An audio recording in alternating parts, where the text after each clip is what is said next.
Recreational fishers have always expressed concern about ways that they can ensure the sustainability of the resource. The concern about having undersized dead fish drift away led to a number of them to question the need for such management. The release weight gives a clear and simple mechanism for the recreational sector to improve the survival of their fish, and that's manifested itself in many more recreational fishers taking personal responsibility for their handling, for improving the survival, for ensuring the fish that they release are available for themselves, their friends and other users of the aquatic resource into the future. The necessary release of deep water reef fish back into the ocean has often been a disheartening experience. The effects caused by barotrauma make it almost impossible for the fish to return to their natural death unaided.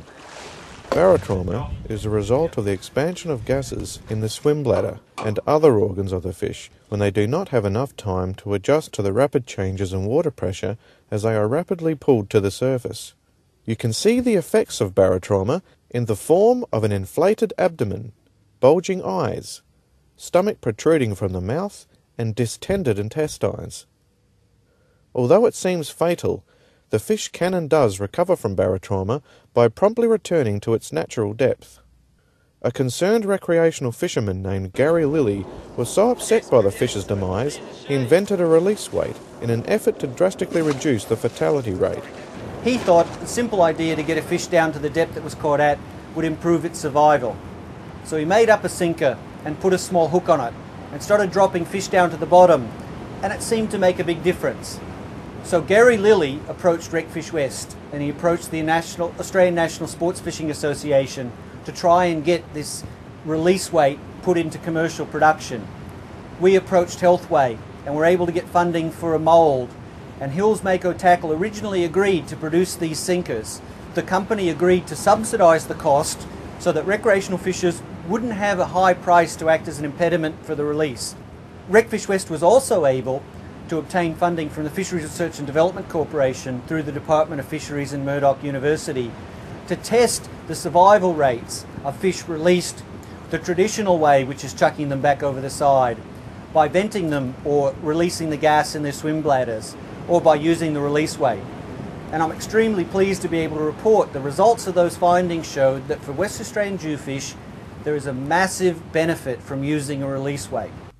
Once the funding and support was secured, manufacturing of the release weight began in earnest, proudly provided by Sunset Sinker Supplies. Designed to take the fish to the ocean bottom, the release weight reverses the effects of barotrauma, allowing the fish to return to its natural state and greatly increasing the fish's overall survival rate. The release weight is essentially a weighted, barbless hook. The hook is placed through the jaw of the fish, or the upper lip, easier to achieve by pulling the lip down in order to expose the flesh of the mouth, in which the hook can more easily penetrate. When the fish reaches the ocean bottom, a simple tug on the line is enough to detach the fish. The release weight can be attached to an existing fishing rig or used on a rod and reel or hand line specifically set aside for this purpose. The complete release procedure can be performed by one person for a small fish, while larger fish will need the cooperation of two people. The emergence of the release weight as a popular method of releasing demersal fish motivated the development of a research project by Recfishwest. The project was funded by the Fisheries Research and Development Corporation, Murdoch University, and the Department of Fisheries, and was named Maximising the Survival of Released Undersized West Coast Reef Fish. Information collected during this project has helped provide a better understanding of the post-release survival of some important reef species. Yeah, well, research recently concluded on the West Coast here has really proven the release weight to be very effective on certain species on the West Coast, particularly West Australian jewfish and break-sea cod.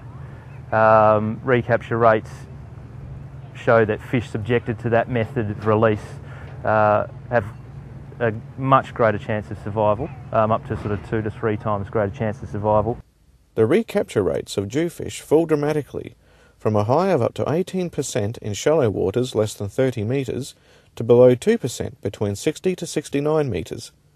The release weight was proven to be the best method for the survival of jewfish, with a recapture rate of 10.1%, whereas venting has the lowest, being 2.5%. The recaptures during this study have shown that the release weight is effective in aiding the survival of fish caught in quite deep waters. We've had jewfish and break sea cod recaptured in waters of greater than 90 metres. This research has proven the release weight to be the superior technique for releasing demersal reef fish, with recaptures of tagged fish providing fascinating insight into the species' movement. Particularly with the West Australian jewfish, the tagging research that was as part of the overall Release Fish Survival Project shows that the jewfish really have a small home range and don't move very far off their reef. So if you look after a particular fish as best you can to maximise its chances of survival, then you're likely to recapture that fish at the same spot that you released it. The release weight can be found at most fishing tackle and supply stores. Support from the retail industry has been widely supportive. We can show them not only where the product is in the store, but also how to use them effectively. It's one thing to have a release weight, but it's another thing to know actually how to use it. You know, we can take them through correct fish handling techniques as well as how to use the release weight and the best way to use it, and what fish to use it with and what fish not to use it with. There are currently two sizes of release weight, a 20-ounce model and a 40-ounce model.